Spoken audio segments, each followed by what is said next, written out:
Boleh. Dan dibayar itu siapa? Yang cuma dorong ini. Oke, baik. Hari ini kita masuk ke pertemuan selanjutnya. Pembahasan lanjutan dari pemrograman PHP. Hari ini pembahasan cukup padat karena kita harus membahas object oriented programming di PHP. Ya. Jadi pertemuan-pertemuan sebelumnya itu kita belajarnya pemrograman PHP namun menggunakan teknik atau cara programming prosedural. Ya.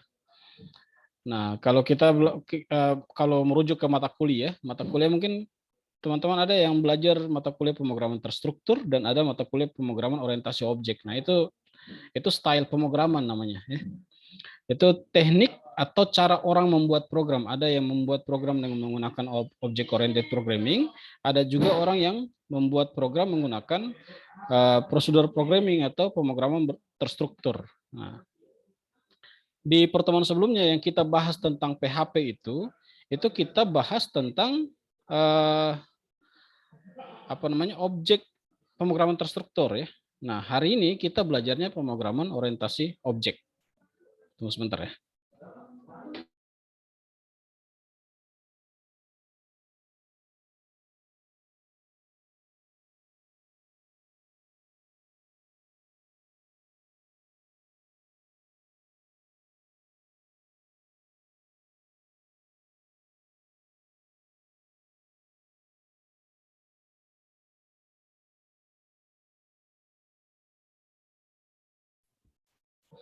Oke.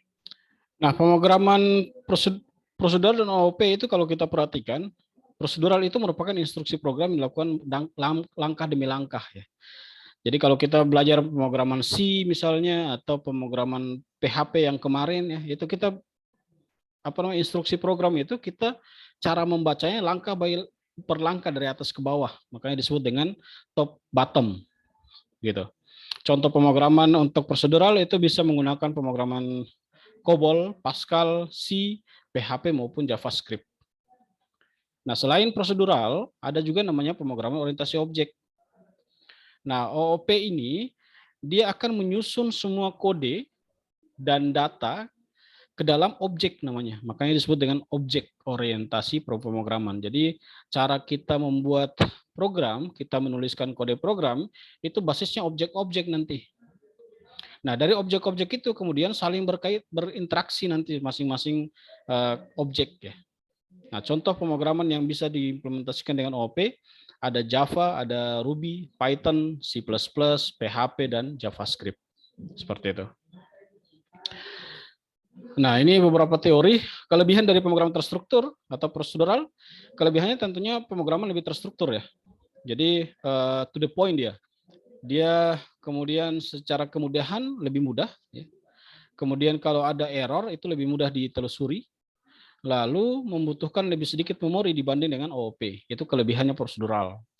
Nah, kemudian kelebihan dari OOP ya, itu dia merepresentasikan dunia nyata. Ya. Jadi karena berbasisnya objek, maka cara membuat program kemudian cara pandang membuat aplikasi itu basisnya seperti dunia nyata gitu ya. Lalu ada di situ ada abstraksi data. Ya. Artinya enkapsulasi nanti.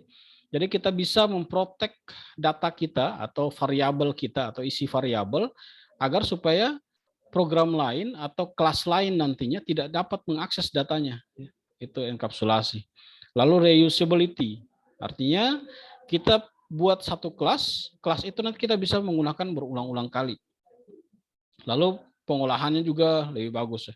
Lalu kolaborasi artinya OOP nanti memudahkan kita bekerja secara tim. Karena ada standar-standar OOP.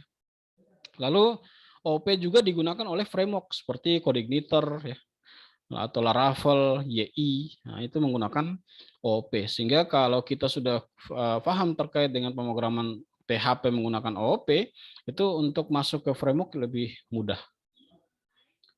Berikut. Nah, ini beberapa hal yang akan kita bahas. Yang pertama, apa itu kelas dan objek. Saya rasa mungkin di pemrograman orientasi objek atau PBO juga dibahas ini. Namun mungkin PBO pendekatannya menggunakan bahasa pemrograman Java. Nah, hari ini kita bahas pemrograman OOP menggunakan PHP. Ya. Yang pertama, apa itu kelas, apa itu objek. Lalu dalam sebuah kelas itu pasti ada properti dan metode. Lalu ada konstruktor. Properti ini seperti variabel ya. Metode ini function. Kelas dan objek nanti kita akan belajar. Jadi setiap pemrograman itu kita akan lihat dari segi kelas itu semacam blueprint begitu. Blueprint untuk mencetak objek ya. Jadi misalkan kalau ilustrasinya kue, maka cetakan kue itu menjadi kelas, lalu hasilnya kue-kue berbagai macam kue dan warna itu merupakan objeknya. Lalu masing-masing kelas itu punya properti. Properti itu artinya ciri khas, ya, ciri-cirinya, dan metode itu behaviornya. Ya. Lalu ada constructor, lalu ada tipe data objek, lalu ada inheritance, ada encapsulation. Encapsulation nanti kita akan menggunakan access modifier, setter dan getter untuk mengakses data. Lalu ada polymorphism, static, abstract dan interface, callback dan closures, dan ada namespace atau autoloading. Ya. Ini nanti yang kita bahas. Yang pertama kita bahas terkait dengan kelas ya. Sebentar. Oke. Nah, kelas apa itu kelas? Kelas itu merupakan blueprint untuk membuat atau menginstance objek. Nah, seperti yang tadi saya sempat singgung bahwa kalau kita mau membuat kue, maka kita butuh cetakan. Nah, dalam pemrograman OOP itu sebelum kita buat sebuah objek, kita butuh cetakannya. Cetakannya itu disebut dengan kelas. Nah, kelas ini lalu kemudian kita bisa instansiasi objek.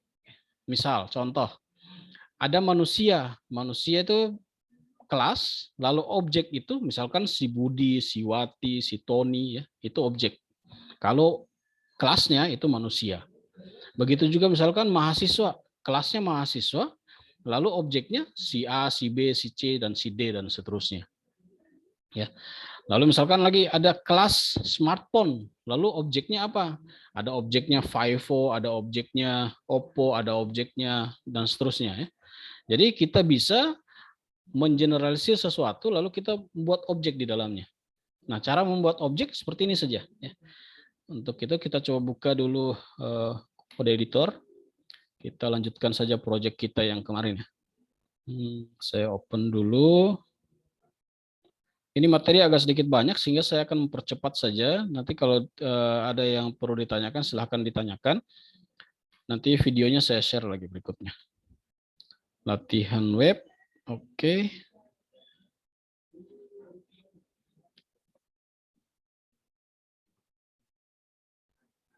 Bisa kelihatan layar ya. Nah, di sini coba kita buat folder dulu. Misalkan kita buat folder kita belajarnya OOP ya. OOP. Nah, di dalam sini kita buat file misalkan kelas ya. Kelas.php. Oke. Kita buka PHP. Oke, seperti ini. Nah, untuk membuat kelas itu cukup seperti ini saja ya. Kelas, nama kelas. Seperti itu. Jadi misalkan contoh mahasiswa tadi ya. Misalnya mahasiswa. Jadi kita buat kelasnya kelas mahasiswa. Nah, konvensi penulisan itu diawali dengan huruf besar ya, nama kelasnya. Lalu harus ada properti ya. Kelas itu ada properti dan ada properti dan ada behavior ya. Properti itu apa? Properti itu ciri-ciri. Kalau saya bahasa sederhananya gini, properti itu bisa kita samakan seperti ini. Properti saya biasanya punya ya. Lalu behavior itu bisa. Nah, sehingga kita bisa tahu mahasiswa punya apa dan mahasiswa bisa apa. Gitu. Contoh, mahasiswa punya apa? Punya NPM atau NIM, nama, alamat misalnya. Nah, itu merupakan properti. Cara buat properti kita bisa access modifier, public, lalu ini nama variabel nih propertinya. Jadi properti itu seperti variabel, ya, seperti ini. Itu properti. Ini saya kasih keterangan. Ini properti.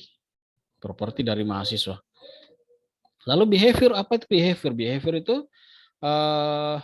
bisa. Jadi mahasiswa bisa apa? Misalkan mahasiswa bisa belajar misalnya. Maka kita bisa, atau mahasiswa bisa bicara misalnya. Nah, kita bisa buat sih public, lalu kita bisa buat function. Jadi kata bahasa lainnya method ya function. Lalu nama functionnya apa? Misalkan bicara. Gitu.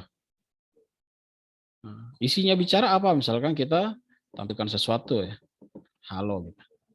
Nah, jadi yang pertama di atas behavior, property, ini mahasiswa punya apa? Lalu behavior,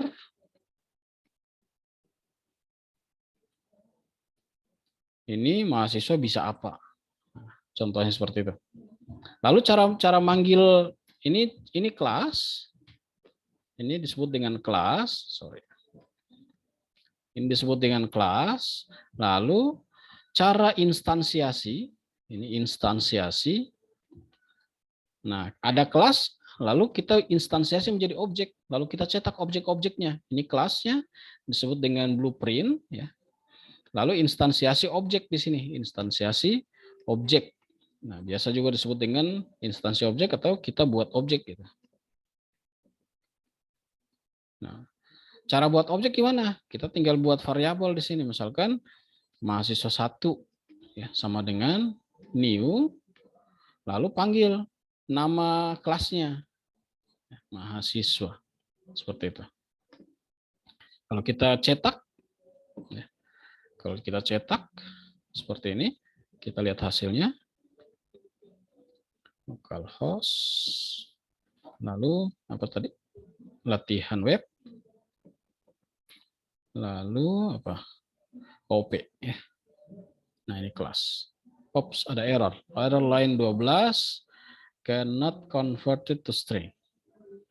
Line 12, mana line 12? Ini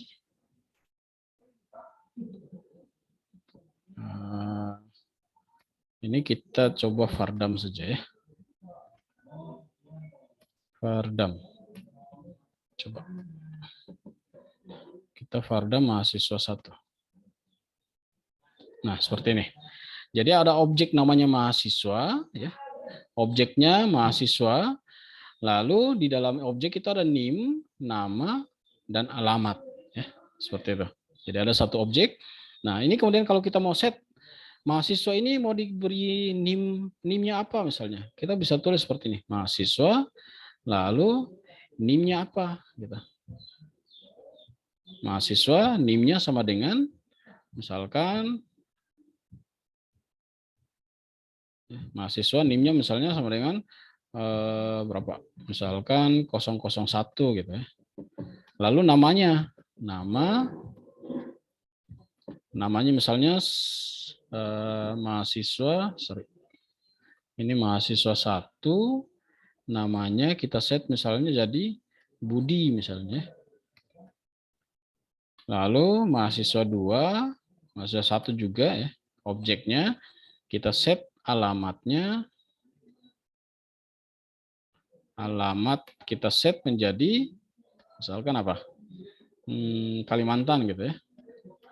Nah, sekarang kalau kita Vardam mahasiswanya, maka jadinya seperti ini. Jadi mahasiswa itu ini ada warning saja. Nim, nama, alamat. Nim, nama, alamat. Ini kita coba saya cek dulu. Oh, di sini ada contoh ya. Cara pemanggilannya sih.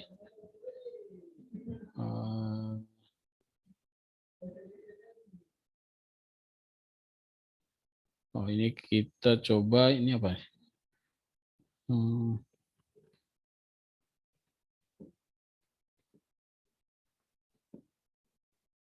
Vardam mahasiswa 1. Ini mahasiswa 1, NIM masih 0. Seharusnya sudah di-set ini. Mahasiswa 1, NIM-nya, nama, alamat. Apa yang salah nih? Kita coba cek dulu. Ini variabel NIM, nama, alamat tidak teridentifikasi.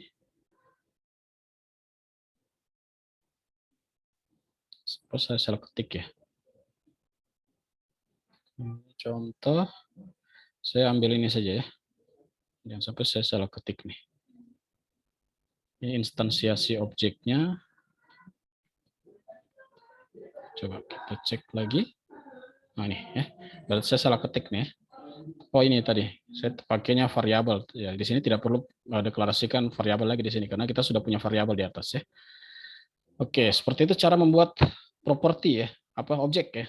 Lalu bagaimana cara memanggil function ya, apa namanya? Metodenya. Cara manggilnya juga sama nanti. Mahasiswa, lalu kita panggil fungsinya bicara misalnya. Lalu tutup. Nah, ini nanti ketika dijalankan, maka nanti metode bicaranya tampil hello. Gitu. Nah, teknik pemrograman ini disebut dengan pemrograman OP. Jadi cara menuliskan program beda dengan cara kita menuliskan program di pemrograman PHP yang kemarin, yang kita urutkan dari atas ke bawah perintahnya. Gitu. Sekarang kita masuk ke ini properti dan metode tadi sudah ya. Jadi properti itu ciri apa namanya? Seperti variabel lah ya. Lalu metode itu fungsinya gitu. Ini nanti silahkan dibaca saja apa namanya? Ini proses data. Properti juga disebut dengan variabel, sama seperti variabel PHP, properti juga dituliskan dengan tanda $. Lalu ditambahkan access modifier. Access modifier itu yang ini, public ya. Nah, nanti ada protected dan ada private. Nanti kita akan bahas tersendiri nanti. Oke, berikut konstruktor. Nah, dalam pemrograman OP juga ada disebut dengan konstruktor. Konstruktor itu apa? Ya, konstruktor itu merupakan metode juga ya. Jadi cara buat konstruktor gini. Ini konstruktor. Konstruktor. Cara buat konstruktor sebenarnya metode ya, sama dengan metode. Namun dia spesial seperti gini. Ini contoh ya. Public function. Nah, cara membuat konstruktor itu underscore 2 kali kita tulis. Underscore 2 kali lalu tulis konstruktor. Konstruktor. Konstruk. Seperti itu. Public function construct. Boleh. Oke. Coba. Misalnya di sini kita tulis echo memanggil konstruktor. Construct gitu. Nah, konstruktor ini merupakan metode yang dieksekusi pada saat objek dibuat. Gitu. Ya. Konstruktor ini akan dieksekusi otomatis pada saat objek dibuat menggunakan kelas mahasiswa. Contohnya gini, di sini kan kita tidak panggil ya, kita tidak manggil konstruk di sini. Namun konstruktor itu sudah otomatis akan dieksekusi. Ini saya coba eksekusi seperti ini. Dia sudah langsung eksekusi ketika misalkan kita buat variabel seperti ini saja, kita buat instansiasi objek ini saja, itu sudah dieksekusi konstruktornya. Kita bisa coba cek di sini. Ini kita refresh. Nah ini konstruktor dipanggil. Jadi pada saat kita buat objek itu konstruk sudah otomatis langsung dipanggil. Seperti itu. Oh ini biar ini saya coba pisahkan saja filenya ya. Supaya nanti kita bisa saya bisa share nanti. Ini kita buat saja file baru, kita beri nama constructor.php. Nah, ini kode PHP untuk konstruktor, contohnya ya. Jadi konstruk di sini kita otomatis akan dieksekusi pada saat objek dibuat. Nah, kita bisa lihat di sini juga.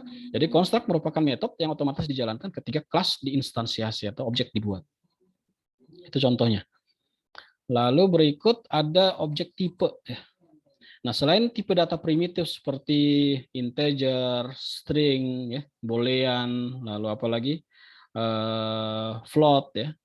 Nah, ada juga kita juga bisa buat tipe data sendiri dengan namanya tipe data objek ya. Contohnya gini. Di kelas mahasiswa ini saya buat metode yang namanya cetak data. Kita buat metode yang namanya cetak data. Jadi metode ini bisa kita ini kelas ya. Kita buat kelas di sini misalnya kelasnya cetak data gitu ya. Jadi kelas cetak data, di mana di dalamnya ada metode di dalam ada metode cetak. Nah, kita buat ini objek apa tipe datanya ini namanya ya, tipe data mahasiswa. Jadi kalau misalnya di sini, ini kita mau cetak, ini artinya apa? Artinya kita buat metode cetak yang nanti kita menerima variabel dengan tipe data objek, yaitu objeknya mahasiswa. Sehingga tidak boleh kita menerima data di sini yang tipe datanya selain mahasiswa gitu. Jadi tidak bisa kita manggil misalkan cetak data lalu kita masukkan string di sana, tidak bisa. Sehingga untuk buat apa namanya? Untuk mencetak ini kan kita sudah instansi sebuah objek yang namanya mahasiswa 1 dengan kelasnya mahasiswa ya. Sekarang kita buat untuk objek yang kedua, yaitu kita buat objek cetak di sini. Objek cetak ini kita buat instansiasi dari kelas cetak data. Lalu kita cetak di sini. Kita panggil metode cetak yang ada pada cetak data ini, karena ini kan objek cetak ya. Kita panggil metodenya metode cetak, lalu di dalamnya parameternya itu harus menerima objek yang tipenya mahasiswa. Karena objek mahasiswa 1 ini dibuat dengan menggunakan kelasnya mahasiswa, maka mahasiswa 1 ini merupakan tipenya diarahkan ke kelas. Sehingga jadinya seperti ini. Ini kalau kita jalankan, maka nanti ini kan tidak dicetak ya. Ini konstruktornya saya bisa matikan saja dulu atau saya komen dulu. Nah, kita bisa lihat di sini. Konstruktor, ini kita panggilnya bukan kelas ya. Apa tadi? Konstruk. Ini konstruktor lain. Ini konstruktor. Oh, ini sudah tipe data objek ya, sorry. Ini saya kembalikan dulu. Kita simpan filenya secara terpisah dulu biar saya nanti bisa share. Ini tipe objek. Tipe objek.php. Di sini kita paste. Di sini kita belum butuh konstruktor ya. Kita belum butuh konstruktor. Maka nanti ini harusnya sudah bisa nih. Ini konstruktor, lalu apalagi tipe objek tadi ya. Tipe objek, ini ada error line 16, kita cek dulu. Line 16 echo mahasiswa. Oh, di sini kita panggil cetak data di sini, ternyata tadi ketinggalan nih ya. Kita harus buat dulu metode tadi, saya lupa nih ini. Ya. Kita buat metode di sini untuk cetak data sehingga nanti kita bisa manggil di sini. Nah. Jadi ada di kelas mahasiswa ini oke. Di kelas mahasiswa ada cetak data mahasiswa, ya, cetak data mahasiswa, dan pada saat kita cetak data mahasiswa kita manggil cetak data mahasiswa di sini, sehingga yang akan dieksekusi ini data mahasiswa, ininya apa dan seterusnya. Jadi kita buat objek mahasiswa di sini namanya mahasiswa 1.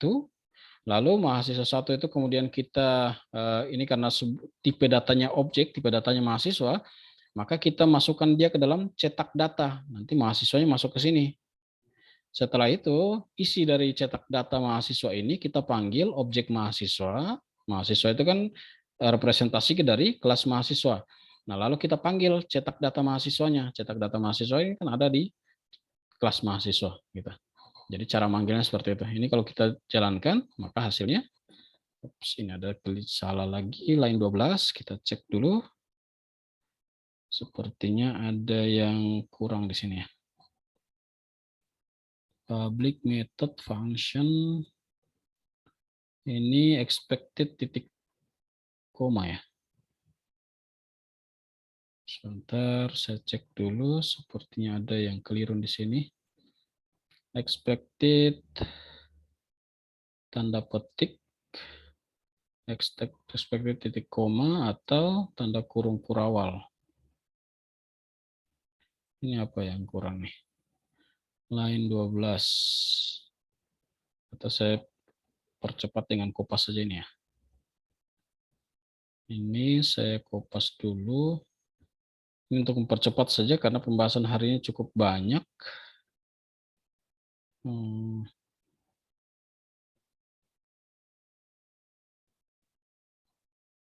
Ini saya sudah siapkan code-nya. Jadi pada saat kita kopas itu dari PowerPoint sebaiknya dicek dulu. Jangan sampai jalan tidak nih. Ini ada konstanta. Ini contoh apa nih? Property method. Lalu ada construct.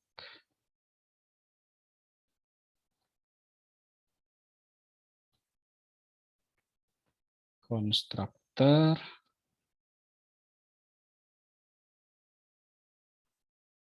Oops, ini sebentar ya. Saya perbaiki dulu. Ini kode saya sudah siapkan tadi agar supaya tidak perlu banyak pengetikan. Oke, lalu berikutnya kita masuk ke tipe data objek. Tipe data objek ini kita buat cetak, kelas cetak di sini. Lalu di bawahnya kita panggil cetak. Seperti ini. Coba kita lihat. Ini masih expected juga. Line 4.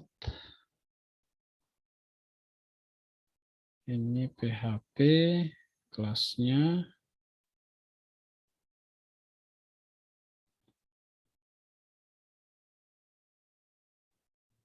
Latihan web OP tipe objek. Sebentar ya. Ini sepertinya ada kesalahan.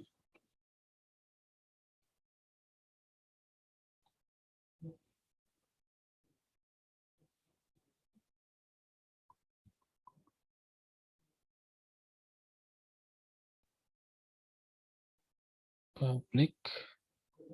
Ini expected line 8, line 4 ya. Expected titik. Coba saya perbaiki dulu ininya ya. Ini karena mungkin karena kita kopasnya dari apa namanya? Kelas. Kalau dilihat codingnya sepertinya tidak ada masalah nih. Constructor.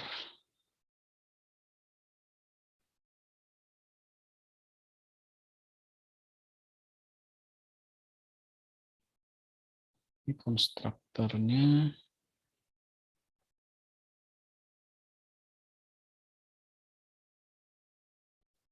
Ini public.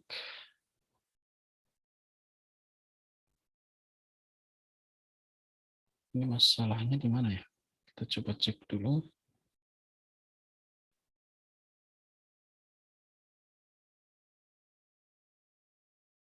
Kelas mahasiswa. Ini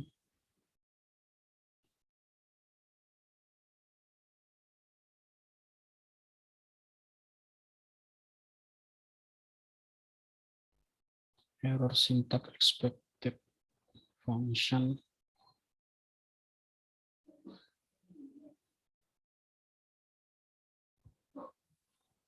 Bentar, ini sepertinya ada masalah.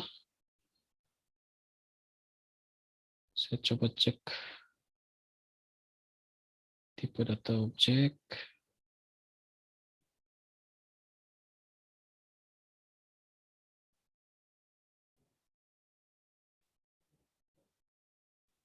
Ini sampai di konstruktor tadi sudah jalan ya? Sampai di konstruktor.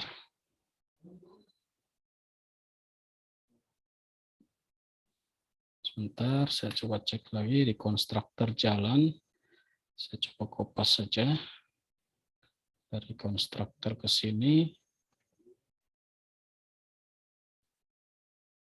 Oke, konstruktor jalan. Kita coba tambahkan function. Seperti ini, kita tambahkan function.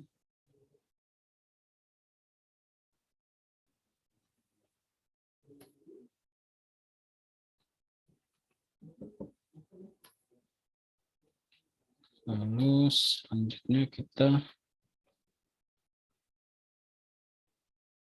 Sudah mulai ada error ya. Ini sepertinya kopas dari PowerPoint ini ya. Atau gini. Sepertinya kesalahan ini karena kita kopas dari PowerPoint. Saya coba pindahkan dulu ini ke Notepad biasa dulu. Coba kita pindahkan ke Notepad biasa. Biar formatnya kembali hilang dulu, baru kita kopas kembali ke sini.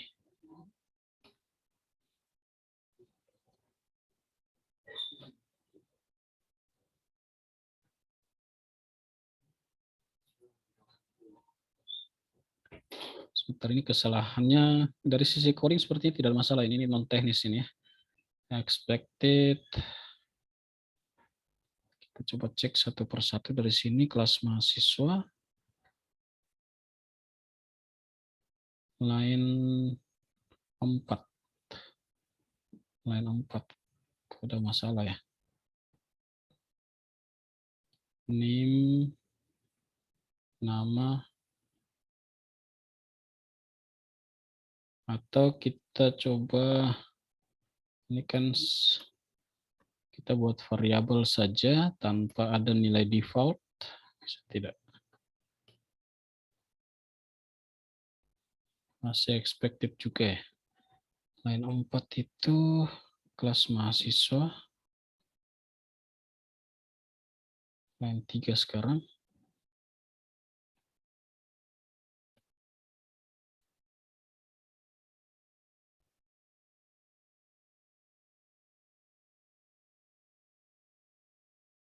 Mahasiswa.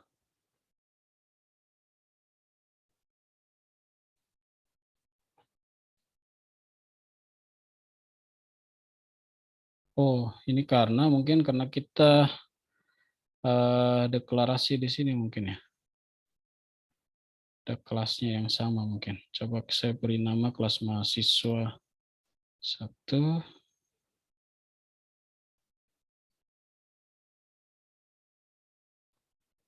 Bisa tidak seperti ini. Tetap ya. Seharusnya tidak error nih. Kenapa ya? Kelas mahasiswa public, ini nama alamat, function, makan, echo,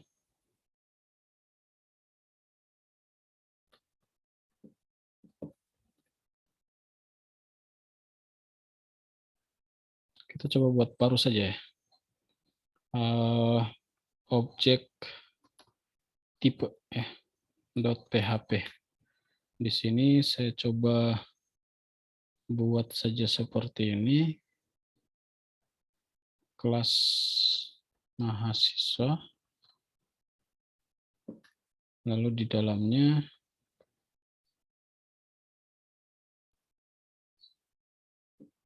kita belum buka PHP. PHP kelas mahasiswa, di dalamnya saya coba kopas ini. Error enggak?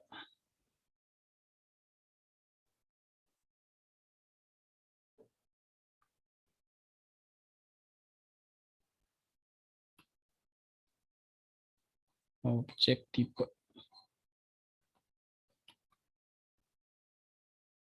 Tetap error ya. Public. Kalau saya ketik public, name, nama, alamat. Masih error juga tidak? Oke, tidak error. Lalu kita buat function cetak data. Ini sepertinya karena saya kopas ya. Ini juga expected nih. Kalau saya ketik public function cetak data mahasiswa, lalu echo data mahasiswa, lalu kita panggil this name, lalu this nama, lalu this alamat. Oke. Oke, this-nya ini oke, tidak error. Berarti ini faktor kopas ya. Kita coba lagi cetak data. Kelasnya ini juga tidak error, berarti tinggal deklarasi atau instansiasi objeknya. Oke, seperti itu. Ini karena butuh construct, kita kopas saja konstruktornya. Oke. Berarti ini masalah copy paste tadi ya. Saya coba jelaskan kembali. Jadi objek tipe ini artinya pada saat kita buat objek-objeknya namanya mahasiswa, lalu kita ikutkan dengan parameter, ini kita panggil konstruktor di sini ya, konstruktor, di mana dalam konstruktor kita menerima parameter name, nama dan alamat. Nah, lalu di sini keyword this ini dipakai untuk merujuk pada kelas yang ada di sini. Jadi kalau this dipakai dalam sini, berarti rujukannya ke kelas mahasiswa. Artinya kelas mahasiswa variabel name sama dengan nanti isi dari parameter. Sehingga kalau di sini 001, maka name yang ada pada mahasiswa itu nanti sama dengan 001. Begitu juga dengan nama dan alamat. Nah, lalu di sini kita buat lagi nih kelas cetak data. Kelas cetak data kita memanggil cetak. Nah, cetak data ini kita manggil cetak, lalu kita panggil di sini parameternya ini adalah yang tipe datanya mahasiswa. Artinya mahasiswa 1 ini karena dibuat menggunakan objek mahasiswa, maka dia bertipe mahasiswa. Dia bisa dimasukkan ke sini. Lalu isinya echo kita cetak, kita panggil objek mahasiswanya, ya, lalu kita panggil tambahkan dengan metode cetak data mahasiswanya ini, sehingga nanti tercetak itu adalah data mahasiswa, lalu NIM, nama dan alamat seperti ini. Lalu berikut kita masuk ke tipe data tadi, lalu kita masuk ke inheritance. Nah, inheritance ini, jadi pemrograman orientasi objek juga memungkinkan kita untuk membuat pewarisan. Pewarisan itu artinya, misalkan sini ada kelas A, extend ke kelas B. Jadi inheritance itu bisa menciptakan hubungan antar kelas, yaitu parent dan child. Lalu kelas child akan mewarisi semua properti dan metode yang visible. Lalu untuk melakukan inheritance atau pewarisan menggunakan extends. Contohnya gini. Ini ada contoh di bawah sini. Kita coba cek saja. Ini biar tidak salah kopas, kita coba pindahkan dulu ke Notepad biasa. Seperti ini.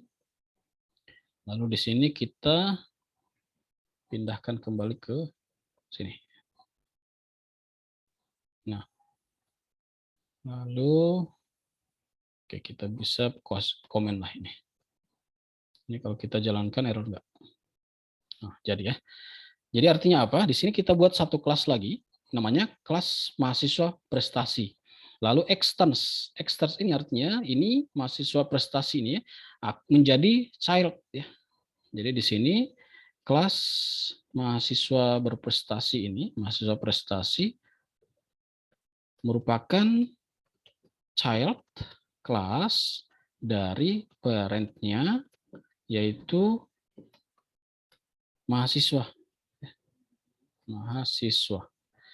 Jadi kelas mahasiswa ini, kelas mahasiswa nanti ada turunannya namanya mahasiswa berprestasi. Nah, karena dia merupakan turunan dari kelas mahasiswa, maka semua properti dan metode,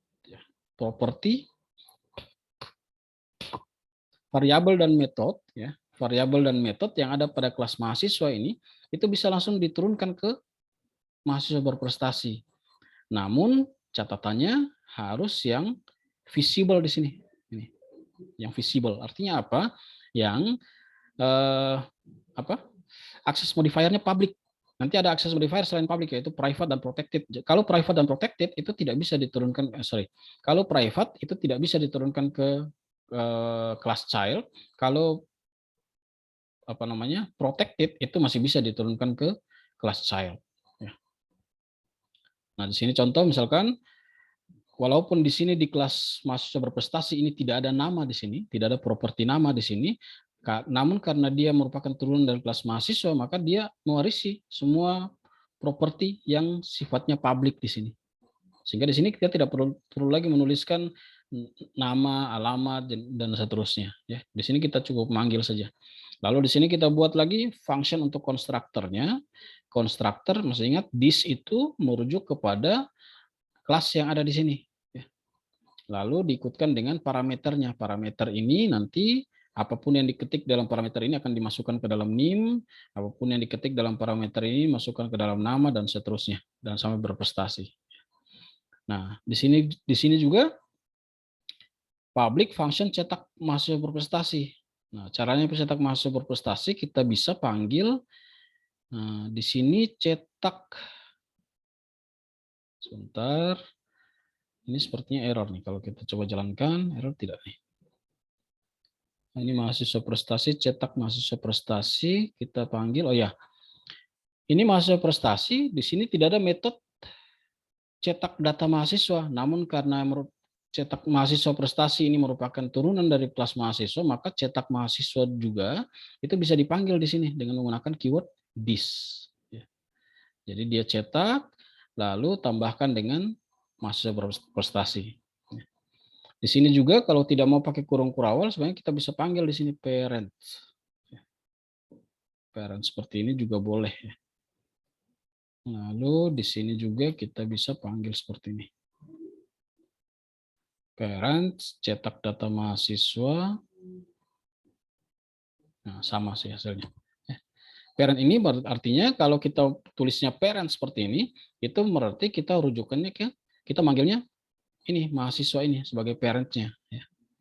Karena kita extend ke sana, gitu. Lalu berikutnya, ini pembahasan agak sedikit banyak, saya percepat saja. Nanti kalau ada pertanyaan, silahkan nanti ditanyakan saja. Atau nanti videonya saya bagikan biar nonton berulang-ulang supaya bisa paham, ya. Lalu ada disebut dengan polymorphism. Polymorphism itu apa? Jadi kalau ilustrasinya inheritance itu misalnya ada ayah dan ibu, inheritance artinya anaknya nanti akan mewarisi sifat dan ciri-ciri dari kedua orang tuanya. Nah, kalau polymorphism, setelah kita turunkan sifat maupun ciri-ciri maupun sifat tadi ke anak itu kemudian bisa override atau bisa merubah. Contohnya misalnya si bapak dan si ibu warna rambutnya hitam. Begitu ada anaknya, nah dia merubah warna rambutnya misalnya dipirang menjadi warna merah misalnya. Nah itu namanya override, ya. Jadi kelas turunan atau kelas anak kemudian mengoverride properti maupun metode, ciri-ciri maupun sifat dari kelas parentnya. Nah itu merujuk kita harus untuk membuat keyword, ya ini keyword this tadi saya sudah jelaskan, ya. Jadi ada keyword this dan keyword parent tadi. Kalau this itu merujuk kepada kelas itu sendiri, kalau parent itu merujuk kepada kelas orang tuanya. Ya. Gitu. Ini contoh, biar tidak salah kopas lagi, saya pindahkan dulu ke Notepad biar formatnya hilang. Lalu ini kita buat, ini sepertinya tadi saya sudah rubah, ya. Polymorphism. Ini kita ubah saja ke sini. Lalu cara manggilnya kita bisa manggil seperti ini. Oke. Nah ini ya. Jadi cetak data mahasiswa yang ada di kelas parent tadi, yang formatnya data mahasiswa, ya, lalu nama, NIM, dan alamat, di kelas turunannya kemudian dia ubah. Dia ubah menjadi, dia panggil dulu metode yang ada pada cetak mahasiswa di sini. Ini dia panggil ini, jadi nanti data mahasiswa ada NIM, nama, alamat, lalu dia rubah di sini dengan menambahkan this.prestasi. Artinya nanti ada tambahan prestasi di sini. Yang awalnya tadi tidak ada prestasi, ini kalau kita cetak, misalkan kita buat mahasiswa ya. Mahasiswa 1, kita new, lalu mahasiswa, gitu. Ini saya ambil saja ini. Kalau mahasiswa yang cetak mahasiswa tadi kan tidak ada prestasinya ya.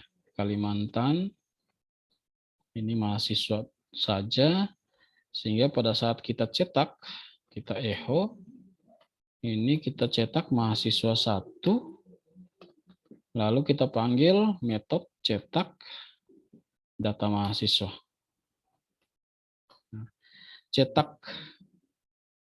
Cetak data mahasiswa ini, sebentar, kita cetak data mahasiswa.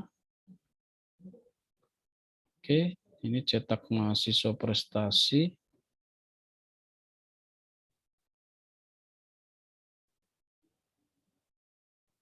Ini ya.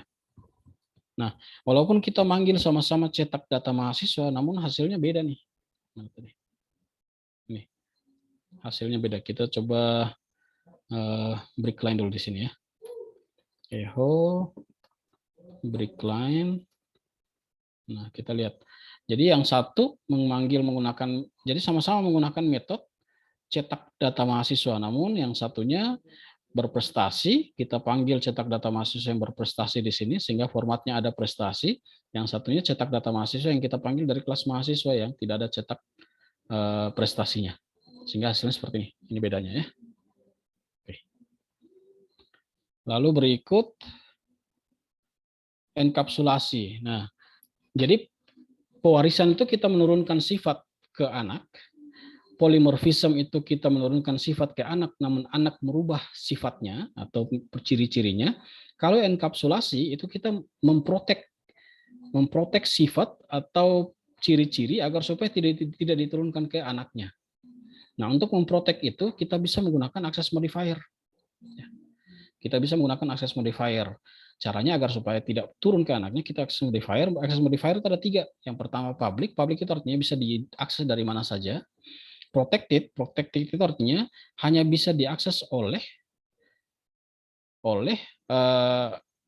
hanya bisa diakses dalam kelas maupun kelas turunannya.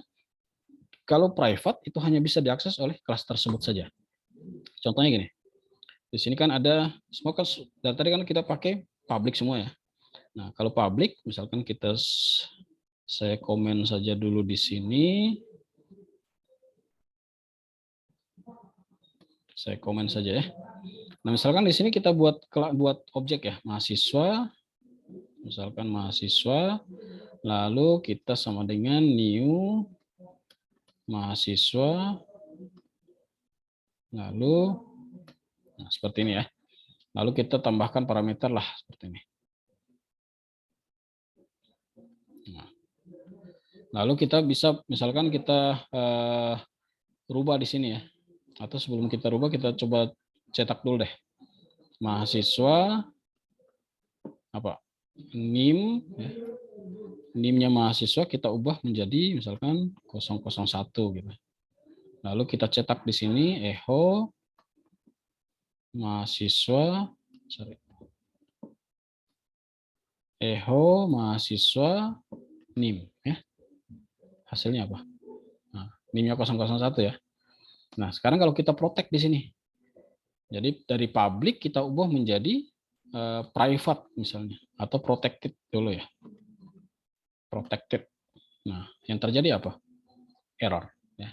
Kenapa error? Karena NIM ya, NIM sudah diprotek di sini sehingga tidak bisa dipanggil dari kelas lain. Kalau protected berarti masih bisa dipanggil oleh kelas child. Tapi kalau private berarti tidak bisa dipanggil sama sekali oleh kelas child maupun luar kelas. Nah, ini biasanya terkait dengan keamanan ya.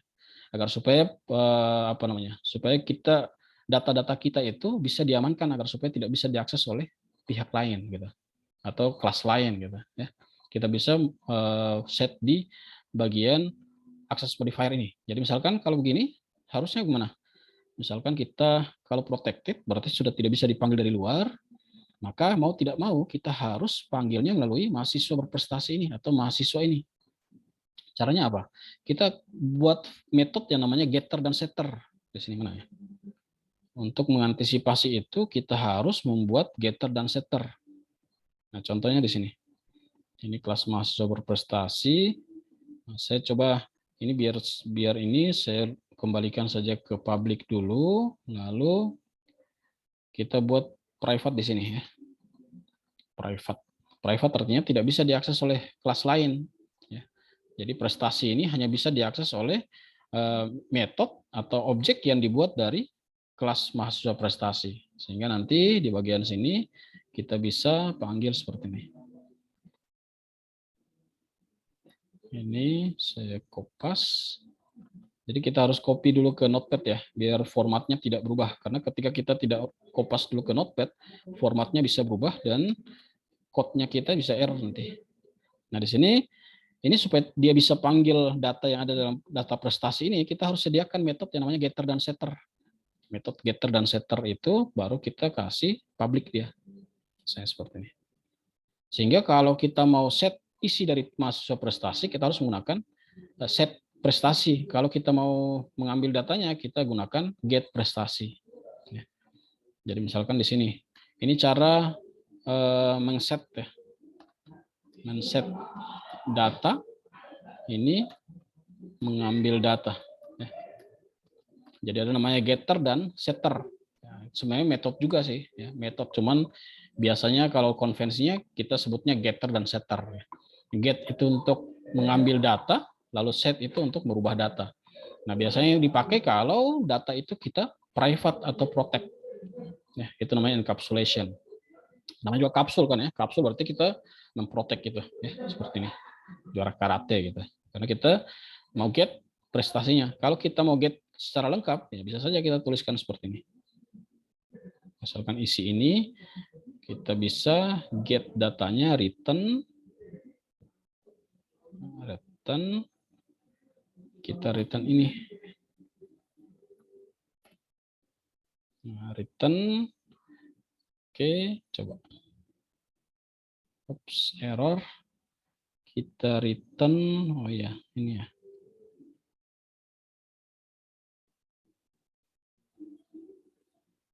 Atau kita return, kita bisa panggil apa namanya? Kita bisa panggil ini. This,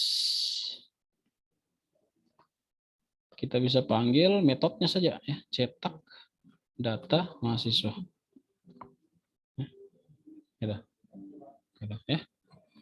Oke, itu untuk masih ada waktu tidak nih? Sedikit lagi ya. Lalu ada sintaks namanya keyword ya. Static keyword. Nah, static ini properti dan metode static terkait dengan kelas bukan dengan objek ya. Jadi kalau kita buat misalkan contoh gini. Ini contoh untuk static ya. .php.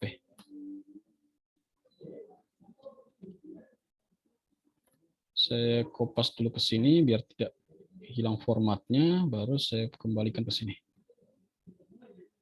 Nah, ini misalkan untuk static ya. Jadi kalau kita pakai static di sini, static ini hanya ini terkait dengan kelas. Jadi cara manggil static kita harus sebut nama kelasnya. Jadi cara memanggil statiknya ya. Jadi ada statik A, statik B, lalu ada metode juga kita pakai statik di sini. Maka di dalam sini untuk memanggil itu kita harus sebutkan namanya. Jadi hitung A sama dengan 5, hitung B sama dengan 2, lalu hasil penjumlahan hitung A dan hitung B sama dengan, nah ini cara manggil metodenya, metode yang statik jumlah. Jadi prinsipnya kita harus sebutkan apa nama kelasnya. Sehingga ini kalau kita jalankan, itu seharusnya jadinya ini ya, statik seperti itu. Lalu berikut selain statik juga ada konstan. Nah, konstan ini ya konstan, namanya konstanta berarti nilainya tetap. Ada magic constant, ada line, file, dan seterusnya. Ini biasanya digunakan untuk mengetahui kita berada di line berapa. Gitu. Misalkan di sini kita tulis konstan line. Ini kalau kita echo ya. Kita echo konstan line-nya, maka jadinya kita berada di line 12. Ini kita berada di line 12. Itu konstan apa namanya? Konstan magic namanya. Ya. Ini sudah disediakan oleh PHP nih. Ada juga konstan untuk file. Kita bisa mengetahui kita berada di file apa nih. Ini fungsi-fungsi konstanta variabel ya yang sudah ada di PHP. Jadi ini kita sudah bisa tahu di mana direktorinya kita. Itu ini fungsi konstanta. Ini contoh konstanta ya. Ini misalnya konstanta.php. Di konstanta.php ini lagi-lagi kalau kita kopas dari PowerPoint, sebaiknya kita kopas dulu ke Notepad biasa ya. Ini membuat konstanta, kita bisa define seperti ini, define. Jadi bisa menggunakan dua cara, ada define, ada const. Ya, define ini harus ada dua parameter di dalam, nama konstantanya dan isi konstantanya apa. Jadi nama konstantanya kampus, isinya Universitas Mula Warman. Lalu untuk membuat konstanta menggunakan const, caranya const alamat kampus ini sebagai konstantanya atau variabel konstan, lalu Kalimantan sebagai isinya. Lalu untuk memanggilnya kita bisa menggunakan echo nama kampus. Nah sama caranya seperti memanggil variabel, cuman bedanya kalau variabel pakai dolar, kalau konstanta tidak pakai dolar. Dan biasanya konstanta dituliskan dengan huruf besar. Nah bedanya kapan menggunakan define, kapan menggunakan const. Kalau define itu tidak bisa dipakai dalam kelas. Maka di dalam kelas ini harus pakai const. Di sini kalau kita pakai define, misalnya seperti ini, misalkan kita buat dua ya, tes, lalu ini isi, nanti error nih, error ya, ini konstanta, ini pasti error. Kenapa error? Karena define ini tidak bisa ditulis dalam kelas. Dalam kelas kita harus menggunakan const. Ini jadi ya. Seperti itu. Lalu berikutnya materi agak sedikit padat karena memang OP yang seharusnya diajarkan satu semester ini dipadatkan dalam satu pertemuan ya. Lalu ada abstrak kelas. Abstrak kelas itu ya kelas yang biasanya di general ya. Jadi misalkan di sini apa? Coba kita lihat di sini tadi di bagian apa tadi? Konstruktor statik, objek tipe, ini tadi ya. Nggak salah di sini tadi atau di mana tadi? Di konstanta tipe ini ya. Yang mana tadi yang kita sudah modif? Oh ini. Oke. Di sini tadi kan kita ada kelas mahasiswa, namun kelas mahasiswa ini kita tidak pernah instansiasi di sini. Kita selalu instansiasi dengan kelas mahasiswa berprestasi, maka ini kita bisa jadi abstrak kelas. Abstrak kelas itu seperti general ya. Misalkan mobil itu kita bisa jadikan abstrak kelas karena dia merupakan general dari jenis-jenis mobil. Nah, syarat untuk menjadikan abstrak kelas itu harus menggunakan abstrak di sini. Jadi kelas mahasiswa ini kita misalnya bisa rubah menjadi abstrak. Namun kalau sudah jadi abstrak itu minimal di dalam kelas mahasiswa ini harus ada satu abstrak metode. Contoh abstrak metode seperti ini. Jadi harus ada minimal satu abstrak metode. Nah, seperti ini ya. Jadi abstrak, public, function, cetak data itu syarat ya. Jadi kalau ada abstrak harus ada abstrak metode di dalam minimal satu.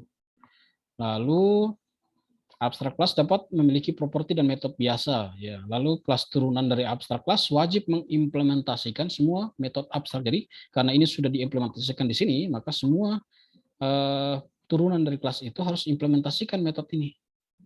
Metode ini harus diimplementasikan. Nah, ini karena kita sudah buat di sini juga, maka tidak ada masalah ya. Ini jadi error tidak nih? Sebentar. Ini tadi apa ya? Tipe objek ya.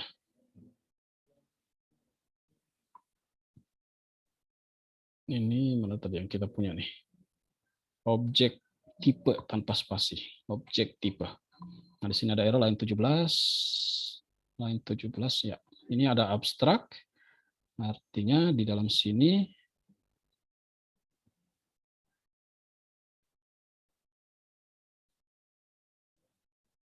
oke, ini kita harus rubah ke dalam abstrak. Ini kita komen, lalu dalam sini kita bisa memanggil ini, kita tinggal menggunakan this nanti di sini ya. Oke, this-nya. Jadi parents-nya ini kita rubah menjadi this. Seperti itu.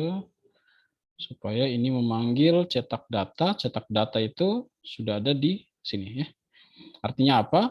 Setiap abstrak kelas itu harus memiliki satu abstrak method. Nah, abstrak method ini wajib kita panggil di kelas child-nya. Artinya kita harus modifikasi kelas method di kelas child. Karena kelas method di kelas parent ini tidak ada isinya nih. Maka kita bisa buat di kelas child seperti ini. Ini masih ada error. Nah, ini bermasalah karena ini dia menganggap kita memanggil rekursif ya, rekursif, sehingga ada error. Kita caranya supaya tidak, kita bisa menggunakan ini, dia akan memanggil dirinya sendiri. Oke, berarti ini kita rubah saja nih. Kita rubah menjadi kelas cetak saja. Cetak saja. Lalu di dalam sini kita bisa panggil di sini cetak saja. Ya. Jadi ini sudah kita coba jalankan. Nah itu jadi ya.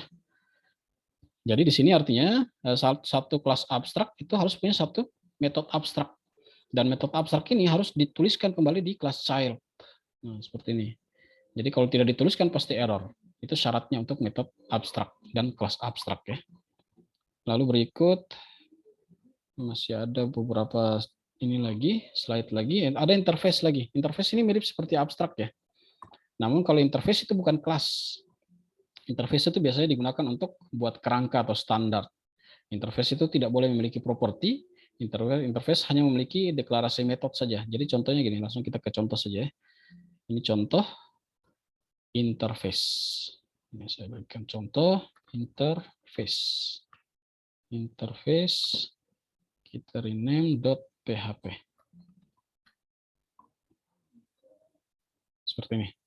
Jadi misalkan ada interface kendaraan. Kendaraan itu kita isinya, kita buat function saja ya, bahan bakar. Lalu ada bus. Bus ini kita implement. Ya. Jadi ini keywordnya implement ini artinya kalau tadi extend itu pewarisan, kalau implement itu implementasi interface.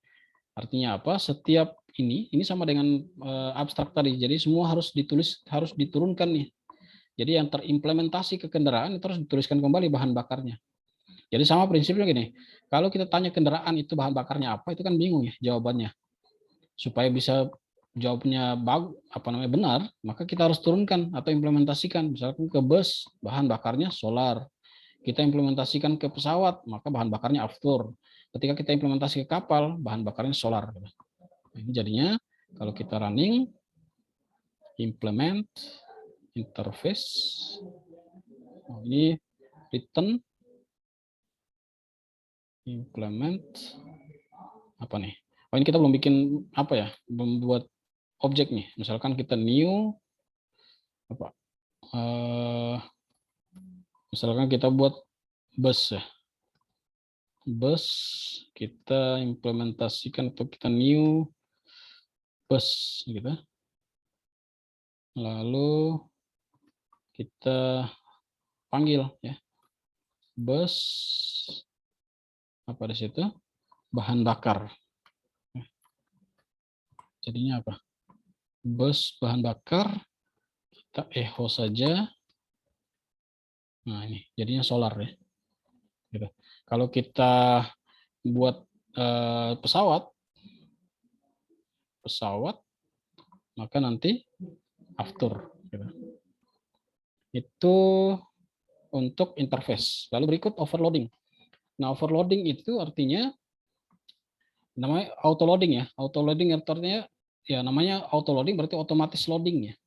Jadi kalau kita menggunakan PHP biasa kan ketika kita manggil beberapa, misalnya saya buat ini. Saya buat folder dulu misalnya auto loading. Misalkan di sini auto loading. Ini saya sudah buat beberapa skenario ya. Misalkan di sini kita buat dulu folder class ya. Misalkan di sini kita buat folder class.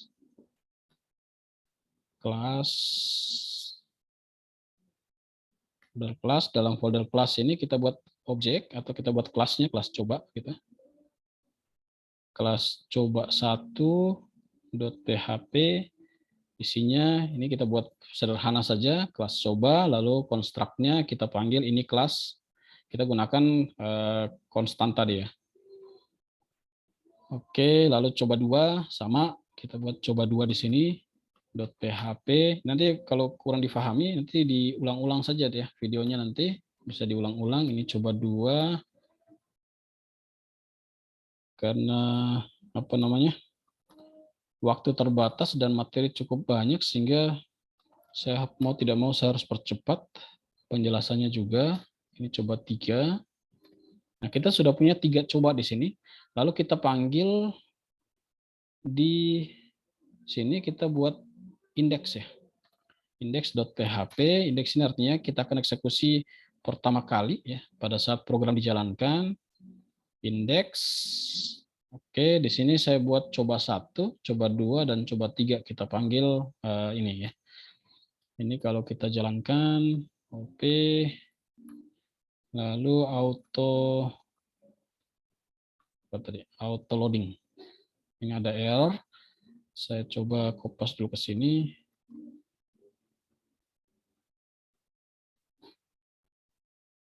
Masih error juga, errornya di coba 2 ya. Coba 1 in class, coba 2.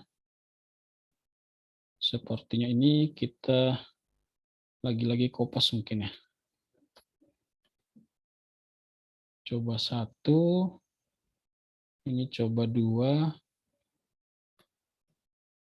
Coba 2, kemudian kita, jadi auto loading itu sama seperti kita required atau include ya. Di pemrograman orientasi pemrograman yang kemarin kan kita pakai include ya. Nah, seperti ini. Kita indeks, kita manggil overloading di sini. Nah, ini artinya kita buat function yang akan manggil kelas ya. Nah, ini kita hapus dulu, sepertinya komentarnya ini tidak boleh di luar PHP ya. Ini komentarnya yang tampil nih. Sehingga tidak jalan. Coba. Nah, ini. Jadi kelas coba 1, ini kita panggil construct dari coba 1 tadi. Ini kelas coba 1, lalu ini kelas coba 2, ini kelas coba 3 ya. Nah, di sini panggilnya kelas coba 1, kelas coba 2 dan kelas coba 3. Jadi sama dengan kita include sih sebenarnya ya. Namun kita bisa gunakan auto load. Ini kalau kita include kan bisa kita gunakan gini. Require, misalnya require atau include juga sama ya. Kalau kita include kan kita tulisnya gini, classes, lalu nama kelasnya apa? Coba 1.php. Lalu kita juga bisa gunakan 2, 3 ya. 2, 3. Nah, ini kalau cuma 3 sih tidak ada masalah, tapi nanti kalau misalkan kita butuh include banyak, misalnya sampai 10, bahkan 11, 12, 13 dan seterusnya, ini nanti akan kurang efektif cara membuat codingnya. Maka kita bisa gunakan auto load seperti ini. SPL ini standar PHP library. Jadi auto load-nya. Nah, ini kita bisa gunakan function seperti ini agar supaya kita tidak perlu menuliskan include lagi seperti ini. Itu gunanya auto loading ya. Jadi dia otomatis loading pada saat kita panggil file index.php, dia akan otomatis panggil coba 1, coba 2 dan coba 3. Lalu nah yang terakhir yang kita bahas artinya adalah namespace. Namespace ini akan bermasalah ketika misalkan, jadi PHP itu hanya mengizinkan jadi PHP tidak mengizinkan atau tidak bisa satu aplikasi memiliki 2 nama kelas yang sama. Contohnya gini, ini kan ada folder classes, saya copy, saya letakkan ke sini, paste, lalu saya ubah folder ini, saya ubah misalkan namanya apa? Apa di sini ya? Saya misalkan di sini saya contohkan di sini, coba 1 kelas up. Oke. Misalkan di sini saya classes ini, atau saya copy dulu ini, saya letakkan ke sini dulu deh, paste. Nah, di sini saya misalkan beri nama up. Nah, di sini kan ada kelas ya. Lalu di sini ada coba 1, coba 2, coba 3 ya. Sama seperti tadi, namun kalau kita membuat apa namanya file yang sama, misalnya file dengan nama coba1.php ya. Jadi ada coba1.php, di sini juga ada coba1.php. Ini isinya kita samakan saja. Kita samakan. Nah, ini terjadi error nih. Ini tadi apa? Ini. app coba 1, coba 2, coba 3. Oh, ini tidak error ya. app lalu indeks ini, oh ya, ini karena kita manggilnya di kelas saja. Nah, bagaimana kalau kita manggilnya juga di mana sini, app classes 1, misalkan saya copy ini ya, ini copy, lalu saya paste ke sini. Ini saya namakan classes 1. Nah, jadi dalam folder up ada classes, coba 1, coba 2, coba 3, ada classes 1, coba 1, coba 2, coba 3, lalu kita panggil di index. Nah, ini nanti program bingung nih. Ketika kita panggil seperti ini, belum terjadi apa-apa. Tapi ketika kita buat ini 2 kali, lalu kita manggil classes 1, ya. Nah, nanti error. Kenapa error? Ini, app, oh ini tidak error ya. Oh ini, sorry. Classes 1, kelas,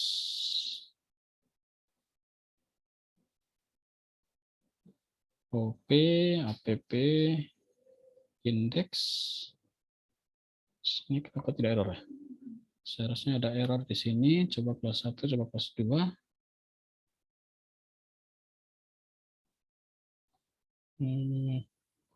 Coba saya ilustrasikan kembali. Coba 1.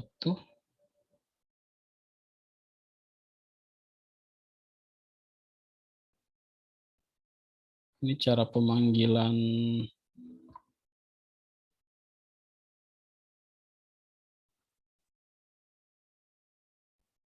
Jadi nanti di sini kodenya seperti ini nanti ya. Jadi kita manggil isi dari classes dan classes 1 ya. Sorry, ini classes, isi dari kelas.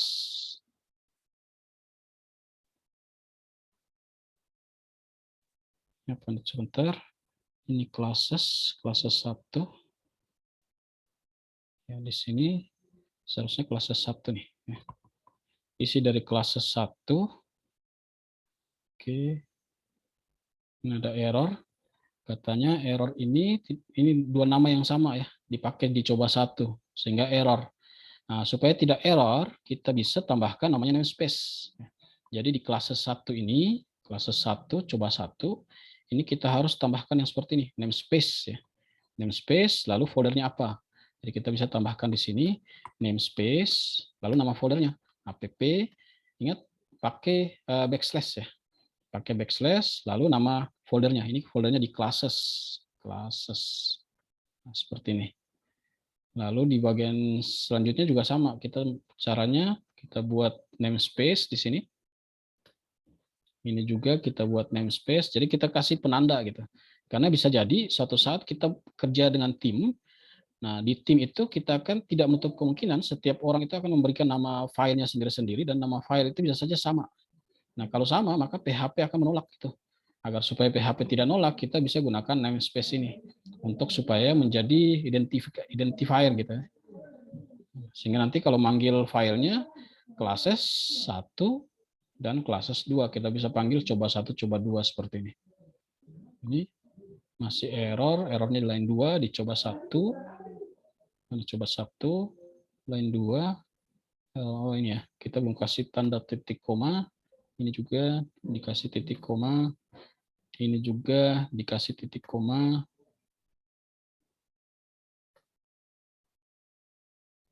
Ini juga dikasih titik koma.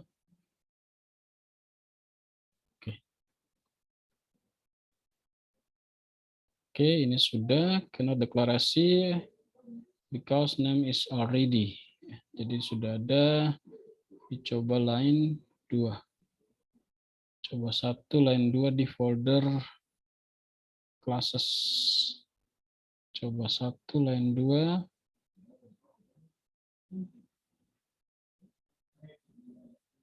Coba 1.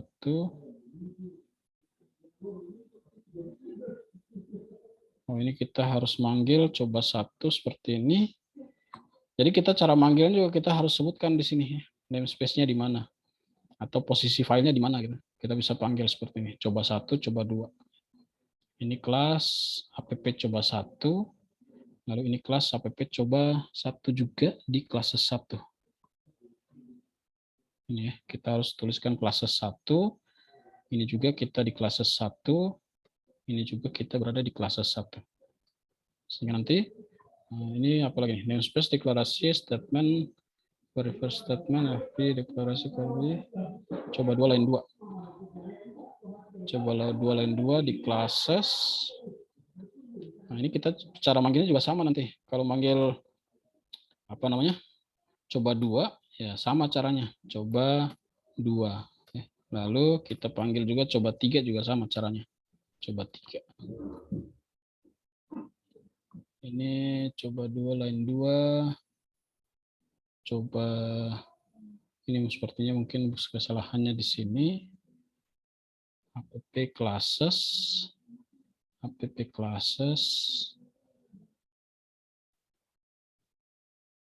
Ini juga app classes-nya. Coba kita jalankan lagi. Ini ya, sudah tidak ada error. Nah, begitu caranya. Jadi ada namespace. Namespace itu kita bisa, ini untuk mengantisipasi jangan sampai ada file yang penamaannya sama, sehingga PHP menolak. Maka kita harus identifikasi dia menggunakan namespace. Oke, mungkin sampai di sini dulu pembahasan kita hari ini. Sepertinya pembahasan padat sekali. OP yang seharusnya kita akan harus bahas satu semester biasanya PHP. Namun ini kita padatkan menjadi satu pertemuan nih dengan mempelajari semua prinsip, semua metode, semua cara yang digunakan pada OP. Mungkin pasti akan bingung, apalagi yang belum pernah belajar. Tidak apa-apa, yang penting nanti diulang-ulang saja videonya. Mudah-mudahan ketika diulang-ulang video pembahasan hari ini 1 sampai 2-3 kali itu bisa difahami ya. Sampai di sini ada pertanyaan? Kalau tidak ada pertanyaan, saya kirim link absen.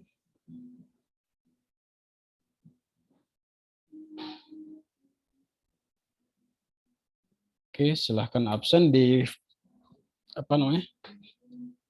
Link yang sudah saya kirimkan di chatting ya.